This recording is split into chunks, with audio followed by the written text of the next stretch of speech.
네, 오늘 ET 초반에 보신 미국의 최신 물가 상승률 통계는 가히 충격적입니다. 당분간 우리도 고물가를 피할 수 없을 거란 전망에 환율과 증시가 요동치고 있는데요.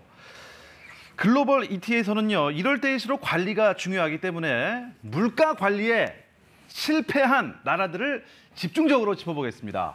자, 홍석호 기자와 얘기 나눠봅니다. 홍석호 기자 안녕하십니까? 네, 안녕하세요. 네, 자, 그야말로 사자성어죠. 타산지석. 우리가 좀 보고 배워야 될 나라, 어떤 나라가 있겠습니까? 네, 먼저 우리네 그 장바구니 물가부터 볼게요. 요즘은 돈 없으면 집에 가서 빈대떡도 못 부쳐 먹습니다. 그렇습니까? 네, 흔히 라면에 김치 먹는다고 그러는데요.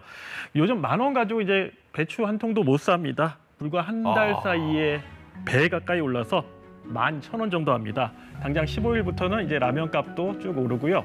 이제는 라면으로 외식 10,000원 가지고 외식도 힘든 상황입니다. 지난달 우리나라 소비자 물가는 1년 전과 비교해 5.7% 올랐거든요. 자, 이번엔 타산지석 될 만한 국가들을 한번 볼게요. 네. 튀르키예, 예전에 터키는 같은 기간 물가 상승률이 80%가 넘었고요. 아르헨티나는 71%를 기록했습니다. 채무 불이행, 디폴트를 선언한 스리랑카보다도 훨씬 높은 수준입니다. 와, 그렇다면 튀르키예나 아르헨티나는 지금 국가 부도 위기 상황입니까? 네, 두 나라 모두 신용 부도스와프 시장에선 국가 부도 위험이 높게 나타나고 있습니다. 특히 아르헨티나 같은 경우에는 IMF 통화기금 지원을 받기로 한 상황이고요. 전 세계 물가 위기의 공통 원인으로는 크게 세 가지가 꼽히는데요. 먼저 코로나 이후 경기 활성화를 위해 시중에 막대한 돈이 풀렸다는 점, 그리고 올 초 러시아가 우크라이나를 침공하면서 기름, 원자재, 식량 가격이 모두 올랐습니다. 여기에 물가 잡겠다면 금리를 올리는 미국의 고강도 긴축으로 달러와 강세도 나타났죠. 금리가 높은 미국으로 자본이 빠져나가며 경제가 휘청이고 있습니다. 특히 튀르키예의 리라와 그리고 아르헨티나의 페소화 가치는 20% 넘게 빠지며 주요 통화 가운데 가장 많이 내렸습니다. 요새 제일 무서운 거는 그야말로 킹 달러가 아닌가 생각되는데, 자, 코로나에다가 러시아 전쟁에다가 킹 달러. 근데 이 유독 튀르키예, 아르헨티나가 굉장히 취약한 것 같아요. 이유가 있을까요? 네, 정부의 경제 정책이 좀 튀어서 그래요. 우선 OECD 회원국인 튀르키예부터 보겠습니다. 지금 금리를 올려서 물가를 잡겠다는 미국을 필두로 유럽 등 전 세계가 도미노 금리 인상에 들어갔잖아요. 그런데 튀르키예는 기존 19%에서 13%로 단계적으로 금리를 내렸습니다.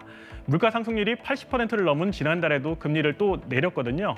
이유는 있습니다. 자동차와 가전 등 제조업의 수출 경쟁력이 물가보다 더 중요하다는 건데, 에르도안 대통령은 이런 생각에 반대한 중앙은행 총재를 해고해버렸습니다. 일각에선 지난달 물가 상승률 80%는 축소한 거고요. 실제로는 세 자리 숫자에 이를 것이라는 분석도 있습니다. 에르도안 대통령이 그런 결정을요. 그래도 지도자니까 나라를 위한 그런 결정 아니었을까요? 네, 그래서 올 2분기 튀르키예 한번 GDP를 봤어요. 네. 지난해 동기 대비 한 7.6%잖아요. 전분기보다 소폭 늘었고요. 수치상만 보면 굉장히 괜찮아 보입니다. 중국이 0.7%였거든요. 네. 그런데 자세히 보면은 속빙 강정입니다. 물가가 잡힐 기미가 보이지 않자 국민들이 사재기에 나서면서 내수가 GDP 성장률을 끌어올린 건데요. 물가는 계속 오르고 있고 튀르키예의 주요 수출 시장인 유럽 경제도 흔들리고 있는 상황입니다. 물가가 오르고 사재기를 해서 튀르키예는 GDP는 오른 것처럼 보였다. 자, 아르헨티나로 가보죠. 금리 정책 실패 때문에 이 나라도 고물가가 되는 겁니까? 네, 아르헨티나는 좀 달라요. 아르헨티나 하면 이제 흔히 포퓰리즘, 돈을 찍어내서 복지를 바치는 경향이 원래도 매우 심한 나라로 알려져 있잖아요. 네.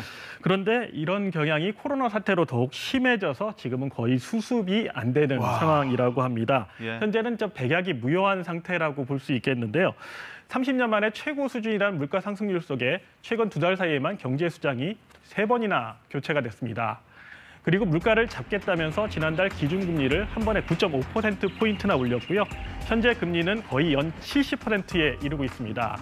급기야 아르헨티나 정부는 무상 보조금을 삭감해 재정 적자를 줄이기로 했는데요. 주던 거 안 주니까 국민들 반발 거세겠죠. 항의 시위가 빈발하고 있습니다. El ajuste más feroz fue que el potencial trabajo no sea compatible con el progresar y sin consultarle igual a los titulares de derechos, como lo llaman ellos, titulares de derechos. 현재 아르헨티나는 인구의 40%가 절대 빈곤층입니다. 정부가 생필품 가격의 상한제, 노동자의 해고 금지, 또 부유층의 세금 더 거두기 등 단기적인 처방에 주력하고 있지만 오랜 포퓰리즘 때문에 바닥나버린 국고에는 빚만 더 쌓여가고 있습니다. 2020년에 이어 10번째 국가 부도 사태를 겪을 위험도 있습니다. 타산지석입니다. 튀르키예와 아르헨티나 어쩌다 이렇게까지 됐을지 좀 갑갑한데요. 네, 홍서구 기자 오늘 정말 잘 들었습니다. 고맙습니다.